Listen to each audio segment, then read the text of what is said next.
మధ్యలోనికి ఈ తపస్సు కాలములో ప్రయాణము చేయబోతూ ఉన్న యేసయ్య, ఆయన యొక్క శ్రమల మార్గములో మనము ప్రయాణము చేయుచుండగా ఆయన కారుణ్యమును కరుణను మనపై కుమ్మరిస్తారు. మనమందరము ప్రార్థించుకుందాం. ప్రభువా, నీ కరుణా మార్గములో మేము నడుస్తూ ఉండగా నీ శ్రమల ద్వారా, నీ పాటుల ద్వారా, నీ మరణము ద్వారా, నీ ఉత్థానము ద్వారా నాకు, నా కుటుంబానికి, ఈ లోకానికి నీ కరుణను దయచేయమని ప్రార్థన చేస్తూ ఆ కరుణామయుడిని ఆరాధిస్తూ ఆ కరుణామయుని మన హృదయములోనికి, మనము ఉన్న జీవిత పరిస్థితుల్లోనికి ఆహ్వానిస్తూ కలిసి పాడి ప్రార్థించుకుందాం.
హృదయంలోనికి స్వీకరిస్తూ పాడండి.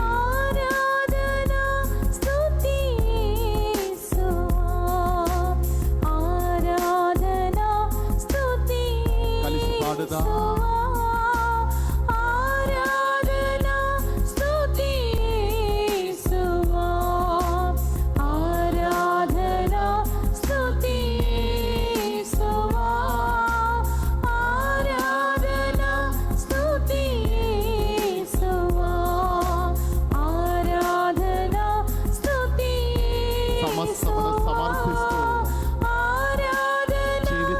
సమర్పిస్తూ బాధలను సమర్పిస్తూ అందరూ పాడుదాం.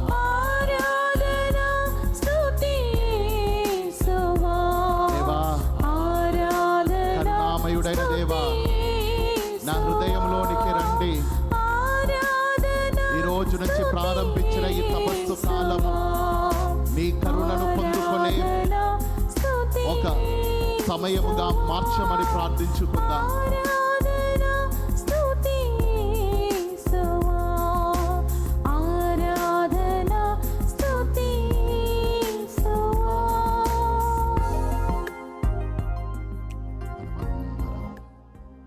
శిరములు వంచి ప్రార్థించుకుందాం. పరిశుద్ధ పరమ దివ్య సప్రసాదమునకు సదాకాలము ఆరాధన స్తుతి స్తోత్ర నమస్కారములు కలుగునుగాక. పరిశుద్ధ పరమ దివ్య సప్రసాదమునకు సదాకాలము ఆరాధన స్తుతి స్తోత్ర నమస్కారములు కలుగునుగాక. పరిశుద్ధ పరమ దివ్య సప్రసాదమునకు సదాకాలము ఆరాధన స్తుతి స్తోత్ర నమస్కారములు కలుగునుగాక. ప్రియమైన సహోదరి సహోదరులారా, కరుణా మార్గం అనే ఈ ఆత్మీయ ధ్యాన రోజులలోనికి మిమ్మందరిని ఆహ్వానిస్తూ ఉన్నాం. నన్ను చూస్తూ ఉన్న వాళ్ళందరూ ఈరోజు గుర్తుంచుకోవాలి, మనమందరము తపస్సు కాలము ప్రారంభించి ఈ విభూది బుధవారము నొసటిపై విభూదిని వేసి ఇదిగో ప్రార్థన ప్రాయశ్చిత్తము అనే ఒక ప్రయాణము మనమందరము ప్రారంభించాం. యేసు శ్రమలను, యేసు పాటులను, యేసు మరణ ఉద్ధానమును పొంది ధ్యానించి తద్వారా వచ్చిన రక్షణను చవిచూడడానికి మనము మన ప్రయాణము ఈరోజు ప్రారంభించి ఉన్నాం. ఇదిగో ఈ యొక్క రక్షణను పొందుకునే ఈ యొక్క ప్రయాణములో కరుణ కాకపోతే ఏమని పిలవగలుగుతాం? ఈ యొక్క ప్రయాణము యేసయ్య కరుణను పొందుకోవడానికి ఈ ఆత్మీయ కార్యక్రమము ద్వారా మనము చేస్తూ ఉన్న ఈ ప్రయాణము ద్వారా దేవా, నన్ను ఏ ఉద్దేశము కొరకైతే మనము ఈ ఒక ఆత్మీయ ప్రయాణం చేస్తూ ఉన్నాము, ఆ ఉద్దేశములను నెరవేర్చమని మనమందరము దివ్య సప్రసాద నాథుని ముందు ఉండి ప్రార్థించుకుందాం. ప్రియులారా, ఈ కరుణా మార్గము, ఈ ధ్యానమును మనము చేస్తూ ఉన్నప్పుడు దీని ముఖ్య ఉద్దేశము ఏంటని మనము తెలుసుకోవాలి. ఈ ఆత్మీయ కార్యక్రమం యొక్క ముఖ్య ఉద్దేశము మనకు స్పష్టమైనట్లయితే మన యొక్క సిద్ధపాటు కూడా అంతగా ఉంటుంది. దీని యొక్క ముఖ్య ఉద్దేశము 3. 1, మనలను మనము పవిత్రపరుచుకునే సమయం. 2వది, మన కుటుంబాలను పరిశుద్ధపరచవలసిన రోజులే ఈ కరుణా మార్గము. 3వది, తల్లి శ్రీ సభను పరిశుద్ధపరచమని మనము ప్రార్థన చేయబోతూ ఉన్న రోజు. ప్రీత పౌలు గారు చెప్తూ ఉన్నారు, నీ శరీరము దేవుని యొక్క ఆలయమని నీకు తెలియదా? అది పవిత్రంగా నీ ఉంచాలని. ఈ 40 రోజులు మనము ఈ ధ్యానంలో మనము ఉండగా మనము ప్రార్థించవలసిన ఉద్దేశం ఇది. ప్రభువా, నా శరీరము నన్ను శుద్ధి చేయు, పవిత్రపరచు. ఇదిగో పునీతులు జన్మించేది, పునీతులు పుట్టేది కుటుంబములో. కుటుంబాలలో పునీతులు పుట్టాలంటే కుటుంబాలు పవిత్రపరపబడాలి. ఈ 40 రోజులు మన యొక్క ఈ తపస్సు కాల తపోక్రియల ద్వారా మనమందరము మన కుటుంబాలను పవిత్రీకరించమని ప్రార్థించుకుందాం.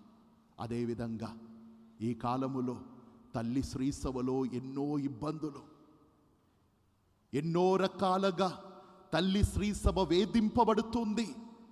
మనము తల్లి శ్రీసభ బిడ్డలమైన మనము శ్రీసభ కోసం ప్రార్థన చేయాలి. శ్రీసభను పవిత్రపరచాలని మనమందరము ప్రార్థన చేయవలసిన కాలమే. అదే ఈ కరుణా మార్గం అనే ఈ ఆత్మీయ కార్యక్రమం యొక్క ముఖ్య ఉద్దేశం. ఇది మనమందరము స్పష్టంగా అర్థము చేసుకొని మనము ఈ కార్యక్రమములో పాలు పంచుకోవాలి. ఒక్కొక్క రోజు ఒక్కొక్క విడుదల ప్రార్థన ఉంటుంది. ఈ విడుదల ప్రార్థన అన్ని ఈ 3 ఉద్దేశాల కోసం ముఖ్యముగా జరగబడుతుంది. ఇక 2వ విషయం, ఈ కారుణ్య మార్గ ఈ ఆత్మీయ ప్రయాణము మనము ఎలాగ చేయాలి, ఎట్లాగ మనము దీని యొక్క సిద్ధపాట్లు చేయాలి. కొన్ని సిద్ధపాట్లు చెప్పాలి. ఈ కారుణ్య మార్గము అనే ఈ ఆధ్యాత్మిక కార్యక్రమములో మీరు పాలు పంచుకుంటూ ఉండగా మీరు చేయవలసిన కొన్ని పనులు ప్రారంభములోనే చెప్తూ ఉన్నాను. అదేమిటంటే, మొట్టమొదటిగా ఇదిగో మీరు పాప సంకీర్తనం చేయాలి. సాధారణంగా ఈ తపస్సు కాలములో పెద్ద వారం వచ్చేంత వరకు, పవిత్ర వారం వచ్చేంత వరకు పాప సంకీర్తనం కోసం ఆగుతాం. కానీ ఈ కారుణ్య మార్గము, కరుణా మార్గములో మీరు పాలు పంచుకున్నప్పుడు దేవుని యొక్క కరుణను పొందడానికి అప్పుడు వరకు మనం ఆగనక్కర్లేదు. సాధ్యపడినట్లయితే ఈ శుక్రవారం లోపల బిడ్డలారా మీరందరూ మంచి పాప సంకీర్తనము చేయండి. పాప సంకీర్తనము చేసి మనలను మనము పవిత్రపరుచుకొని ఈ యొక్క ఆత్మీయ ప్రయాణము మనం చేస్తాం. ఇది మొట్టమొదటిది. రెండవది, ఈ యొక్క రోజుల్లో మనము కొన్ని విషయములు వద్దు అని చెప్పాలి. We need to be abstained from certain thing. వద్దు అని ఈ తపస్సు కాలములో మనము వద్దు అని మనము త్యాగము చేసేది ఏంటి? ముఖ్యముగా మాంస పదార్థాలు మనం తినం, అది కరెక్టే. మనము అలాగ వద్దు అని కొంచెం త్యాగం సహించాలి. అదేవిధంగా ఈ మాంసము వ్యర్థించుట మాత్రమే కాదు, మనం ఇంకొకటి చెయ్యాలి. అదేమిటంటే, మనకు నచ్చినది కొన్ని విషయములు త్యాగం చేయాలి. ఇదిగో నాకు సినిమా చూడడము ఎక్కువ ఇష్టం. ఈ యొక్క తపస్సు కాలంలో అది తగ్గించు. మొబైల్ ఫోన్ గంటలుగా నేను వాడుకుంటాను, అది తగ్గించు. ఈ యొక్క కరుణా మార్గములో మనం ప్రయాణం చేస్తూ ఉన్నప్పుడు దేవుని యొక్క దీవెనలు హేరాళంగా పొందడానికి ఈ కొన్ని త్యాగాలు మనము చేయాలి. మనం తరచుగా చేస్తూ ఉన్న పాపములు, మన కొన్ని వ్యసనములు వద్దు అని మనము చెప్పాలి. అలాగే 40 రోజులు కొన్ని విషయములకు నో అని చెప్పినప్పుడు అది దూరంగా వెళ్ళి కొన్ని చెడు అలవాటులన్నీ మన నుండి, అలవాటులుగాను వ్యసనంగా ఉన్నది మన నుండి తొలగిపోతుంది. ఇది రెండో. మూడవది, ఈ యొక్క 40 రోజు కూడా మీరు ఈ కారుణ్య మార్గం అనే ఈ ఆధ్యాత్మికమైన కార్యక్రమములో మీరు పాలు పంచుకోవాలి. ఇది ఈ ప్రోగ్రాం యొక్క వ్యూవర్స్ని, చూసే వాళ్ళ యొక్క నంబర్ని పెంచడానికి కాదు. ఇదెందుకంటే మన యొక్క సన్నగిల్లిపోయిన ప్రార్థనా జీవితాన్ని తిరిగి తీసుకోవడానికి, తిరిగి బలపరచడానికి. ఒకవేళ మన ఆధ్యాత్మిక జీవితములో మన ప్రార్థనా జీవితము సన్నగిల్లిపోయి ఉంటుంది, కానీ ఈ యొక్క 40 రోజులు తరచుగా ఈ యొక్క ప్రార్థనలో పాలు పంచుకున్నప్పుడు ఏమవుతుంది? ప్రార్థన ఒక అలవాటుగా మారుతుంది. అప్పుడు ఈ తపస్సు కాలం అయినప్పుడు కూడా కోల్పోయిన మన యొక్క ప్రార్థనా జీవితము కొనసాగించడానికి సాధ్యపడుతుంది. ఈ రోజుల్లో, ఈ 40 రోజుల్లో ఈ కారుణ్య మార్గం అనే, ఈ కరుణా మార్గం అనే కార్యక్రమములో పాలు పంచుకొని మన యొక్క కుటుంబ ప్రార్థనను ప్రారంభించాలి. లేని కుటుంబ ప్రార్థన అది ఒక అలవాటుగా మారినప్పుడు ఏమవుతుంది? యేసయ్య, ఆత్మీయులు, పునీతులు, మరియ తల్లి మన కుటుంబములో ఉండి మన కుటుంబాన్ని బలపరుస్తారు. కాబట్టి ఈ కార్యక్రమము చూసినందువలన మన వ్యక్తిపరమైన ప్రార్థన, మన కుటుంబ ప్రార్థన మనము పెంపొందించాలి. సన్నగిల్లిపోయిన ప్రార్థనా జీవితాన్ని, ఆత్మీయ జీవితాన్ని బలపరచడానికే మనము ఈ కార్యక్రమములో పాలు పంచుకోవాల్సిందే. ఇక 4వది, మనము ఈ కార్యక్రమములో పాలు పంచుకున్నప్పుడు మనము చేయవలసిన 4 ఏమిటి? ఉపవాసము చేయాలి. ఈ తపస్సు కాలములో కనీసము శుక్రవారము నాడు మనము ఉపవసించి ప్రార్థన చేయాలి. ఉపవాసము మన యొక్క తపస్సు కాల ఆచరణాది. చాలామంది మర్చిపోతూ ఉన్నారు. కాబట్టి ఈ యొక్క తపస్సు కాలములో అది మనము తిరిగి ఆ యొక్క ఆచరణలోనికి తిరిగి వద్దాం. ఆ ఉపవాసము ద్వారా దేవునితో మరింత ఎక్కువగా సంబంధికులుగా ఉందాం. ఇదిగో తపస్సు కాలములో మనము కనీసం శుక్రవారమైన ప్రార్థనలో మనము ఉపవసించాలి. ఉపవసించినప్పుడు గుర్తుంచుకోవాలి, ఉపవాసము ద్వారా ఖర్చు మీ ఆహార పదార్థాల కోసం ఖర్చు పెట్టవలసిన ఆ డబ్బులు మీరు ఏం చేయాలంటే కూడబెట్టాలి. లాస్ట్ కూడబెట్టకూడదు. ఒక్కొక్క శుక్రవారము మీరు త్యాగముతో ఉపవాసం చేస్తూ ఉన్నప్పుడు అప్పుడే మీరు కూడబెట్టాలి, పక్కన పెట్టాలి. మిగతా మీ డబ్బుల్లో కొంచెం పక్కన పెట్టి ఒక మంచి కార్యాల కోసం ఇస్తున్నది, అది వేరే విషయం. కానీ తపస్సు కాలములో మనము ఉపవాసం చేసి దానిలో నుంచి వచ్చే ఆ త్యాగం ద్వారా కూడబెట్టుకున్న ఆ యొక్క డబ్బులకు కొంచెం విలువ ఉంది. దానితో ఏం చేయాలో అని ఈ యొక్క ప్రయాణం చివరిలో మీతో చెప్తాను. ఇది ఈ విషయం, ఈ యొక్క సిద్ధపాటు కూడా కావాలి. మళ్ళీ ఐదవది ఏమిటంటే, ఈ కారుణ్య మార్గ ప్రయాణము మనం చేస్తూ ఉన్నప్పుడు మీరు దైవ కరుణ కోసము ప్రార్థన చేయాలి.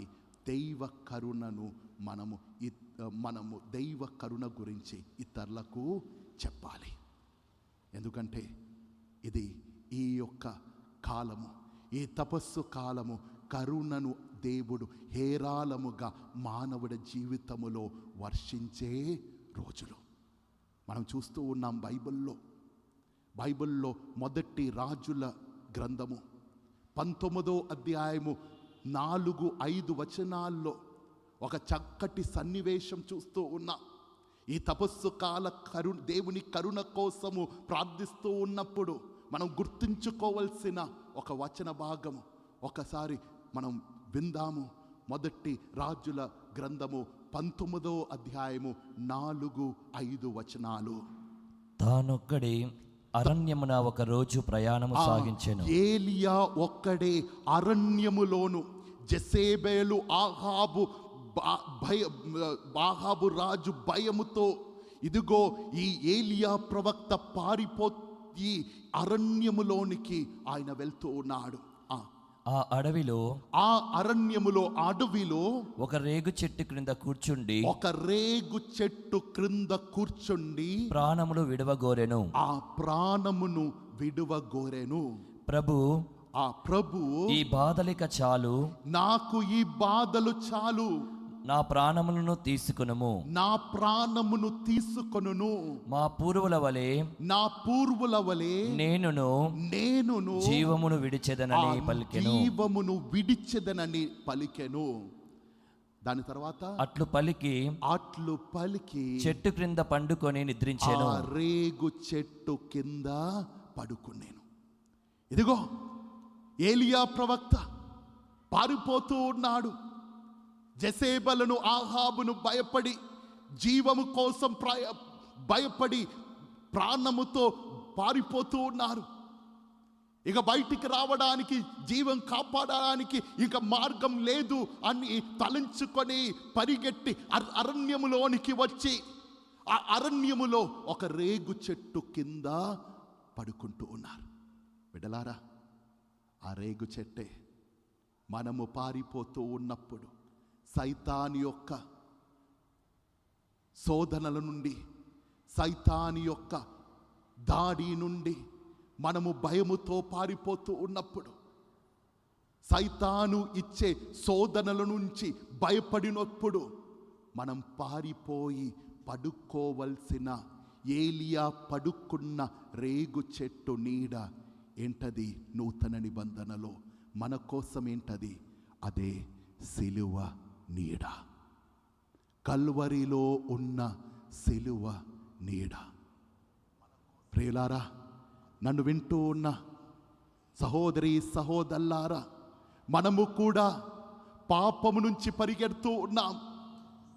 ఇదిగో సైతాను యొక్క దాడి నుంచి, బంధకాల నుంచి ఎలాగ జీవించాలి, జీవిత కష్టాలు, ఒక కష్టము తర్వాత ఇంకొక కష్టము, ఇలాగ మన జీవితంలో వస్తూ ఉన్నప్పుడు పరుగులెడుతూ ఉన్నాం.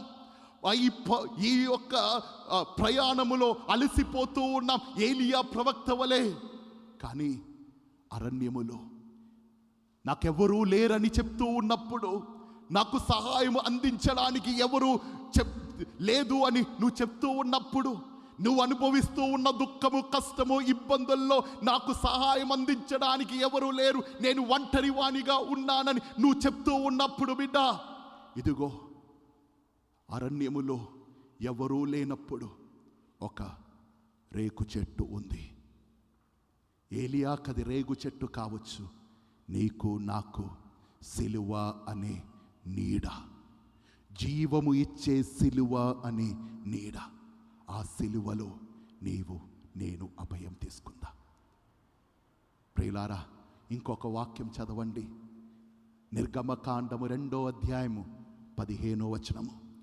నిర్గమకాండము 2వ అధ్యాయము 15వ వచనములో మోషే కూడా ఒకనాడు ఇలా పారిపోతూ ఉన్నాడు, ప్రాణ భయముతో పారిపోతూ ఉన్నాడు. నాకు ప్రాణము లేదు, జీవము లేదు అని భయముతో పారిపోతూ ఉన్న ఒక సన్నివేశం నిర్గమకాండం 2వ అధ్యాయం 15వ వచనములో చూస్తూ ఉన్నా. ఒకసారి విందామా అది? ఫరో రాజు ఈ విషయము వినెను. అతడు మోషేకు మరణశిక్ష విధించిన వాడే. కానీ మోషే మిద్యాను దేశమునకు పారిపోయెను. ఆ దేశమున అతడు ఒక బావి వద్ద కూర్చుండెను. ఇదిగో మనము కూడా సైతాను నుంచి, చీకటి శక్తుల నుంచి పారిపోతూ ఉన్నాం.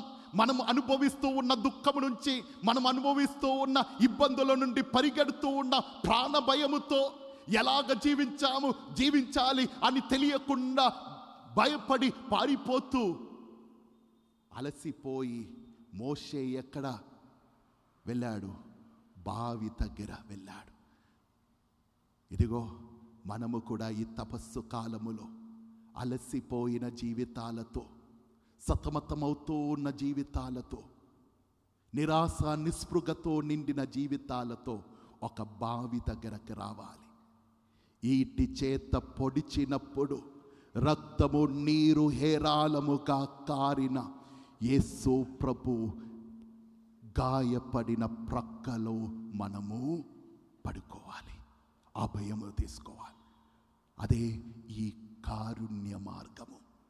ఈ కారుణ్య మార్గం ఏమిటంటే, నువ్వు నేను అలసిపోయిన జీవితం జీవిస్తూ ఉండగా, శ్రమలతో నిండిన జీవితము జీవిస్తూ ఉండగా, ఆ సిలువలో వేలాడుతూ ఉన్న ఆ యేసు ప్రభు ప్రక్కన నుంచి కారిన, స్రవించిన రక్తము, స్రవించిన ఆ నీరుతో నేను, నా కుటుంబము, తల్లి శ్రీసభ కడగబడి తృప్తిగా ఆ యొక్క రక్తముతో బలపడి జీవించవలసిన వాళ్ళం.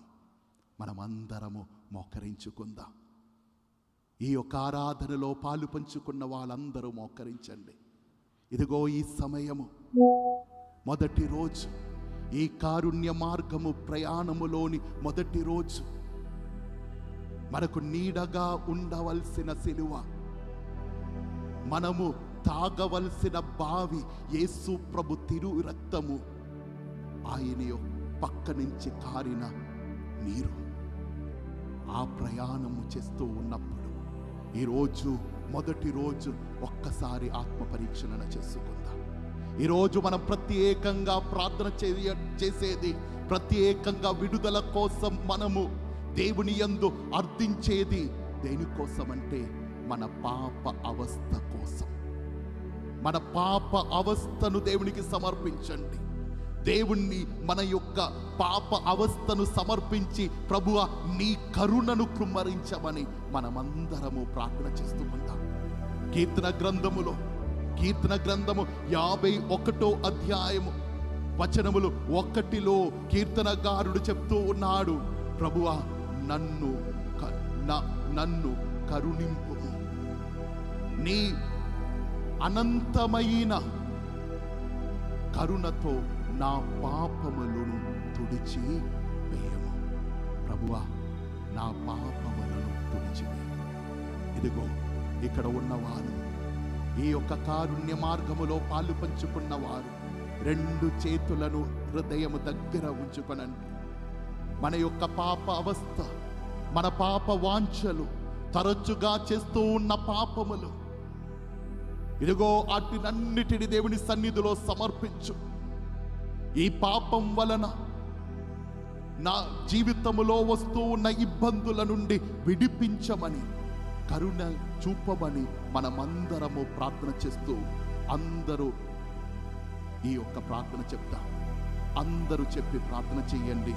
యేసువా వందనం, యేసువా స్తోత్రం, యేసయ్యా నన్ను కరుణింపుము, నీ అనంత కరుణతో నా పాపములను తుడిచివేయము. ఓ యేసయ్యా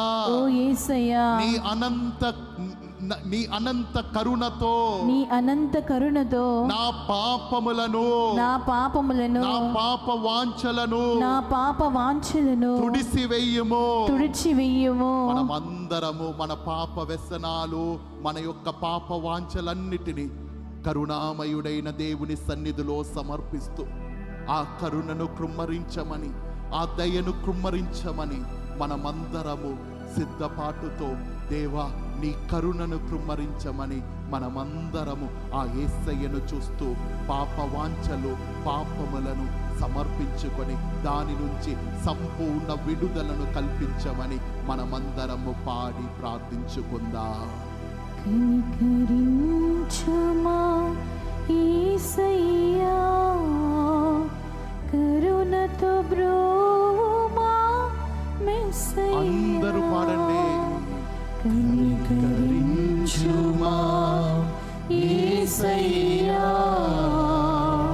కరుణతో బ్రోమా మెస్సయ్యా. కాదని పోతిని నీ ప్రేమన్, పాప వాంఛలను కాదని పోతిని నీ తిరురక్త ప్రక్షాళన చేస్తా. ఈ యొక్క బిడ్డలి యొక్క పాప అవస్థను, పాప వాంఛలను విడిపించమని మేము ప్రార్థిస్తూ ఉన్నాం. ఈ కరుణా ప్రయాణములో పాప వాంఛల నుండి మీ బిడ్డలను విడిపించండి. సిలువ శక్తితో మీ బిడ్డలను విడిపించండి. ప్రార్థన చేయండి, అందరూ పాడి ప్రార్థన చేయండి. యేసయ్యా, కరుణతో బ్రోమా మెస్సయ్యా. అందరూ యేసయ్యా అని పాడుదా. ఇదిగో ఈ సమయము దేవుడి కరుణను వస్తూ ఉన్నది. సకల బంధకములు, సకల పాప అవస్థల నుండి విడిపించే నామము యేసు నామము. ఆ యేసు ప్రభువును, యేసు నామమును పలికి, ప్రభువా నాకు విడుదలను దయచేయమని ప్రార్థన చేయండి. మీరు తరచుగా చేస్తూ ఉన్న పాపములను యేసయ్య సన్నిధిలో సమర్పించుకొని పాప ప్రక్షాళన అడుగు. మీ యొక్క కుటుంబములో ఉన్న పాప బంధకములను తొలగించమని, పాప అవస్థలు, చీకటి శక్తుల నుండి విడిపించమని యేసు నామములో అడిగి ప్రార్థించుకొని పాడుదాం. యేసయ్యా, యేసయ్యా, యేసయ్యా, యేసయ్యా, యేసయ్యా. మనమందరము మౌనముగా ఒక నిమిషము ప్రార్థించుకుందాం. ఇదిగో ఈ కారుణ్య మార్గము, కరుణా మార్గము మొదటి రోజు. ప్రభువా నా పాప అవస్థ నుండి, నా పాప వాంఛల నుండి నన్ను విడిపించండి. నీ కరుణను నాపై కృమ్మరించండి. మేము ప్రారంభిస్తూ ఉన్న ఈ కరుణా మార్గమును, ఈ ప్రయాణమును ప్రభువా నీ కల్వరి కొండ వరకు చేరి పూర్తి చేసే వరమును నాకు దయచేయు అని ప్రార్థన చేస్తూ యేసు ప్రభు దివ్య సప్రసాద ఆశీర్వాదమును స్వీకరించుకుందాం. నీకేనా ఆరాధనా, నీకేనా స్తుతి ప్రార్థనా, నీకేనా ఆరాధనా, నీకేనా స్తుతి ప్రార్థనా. నజరేయుడా నా యేసయ్యా, నమ్మక పాత్రుడవు నీవేనయ్యా. నజరేయుడా నా యేసయ్యా, నమ్మక పాత్రుడవు నీవేనయ్యా. నీకే నా ఆరాధనా, నీకే నా స్తుతి ప్రార్థనా. పరిశుద్ధ పరమా దివ్య సప్రసాదమునకు సదాకాలము ఆరాధన స్తుతి స్తోత్ర నమస్కారములు కలుగునుగాక. పరిశుద్ధ పరమా దివ్య సప్రసాదమునకు సదాకాలము ఆరాధన స్తుతి స్తోత్ర నమస్కారములు కలుగునుగాక. పరిశుద్ధ పరమా దివ్య సప్రసాదమునకు సదాకాలము ఆరాధన స్తుతి స్తోత్ర నమస్కారములు కలుగునుగాక. ఈరోజు ఈ కారుణ్య మార్గం ఆత్మీయ కార్యక్రమములో పాలు పంచుకున్న మిమ్ము దేవుడు హేరాళముగా దీవించునుగాక. ఈ యొక్క కార్యక్రమము గురించి మీరు ఇతరులతో చెప్పాలని, అదే విధముగా ఈ యొక్క కార్యక్రమమును, ఈ యొక్క వీడియో ఇతరులకు షేర్ చేసి మనము మన ఆత్మీయ జీవితాన్ని ఈ తపస్సు కాలములో బలపరుచుకుందాం. యేసువా వందనం, యేసువా స్తోత్రం.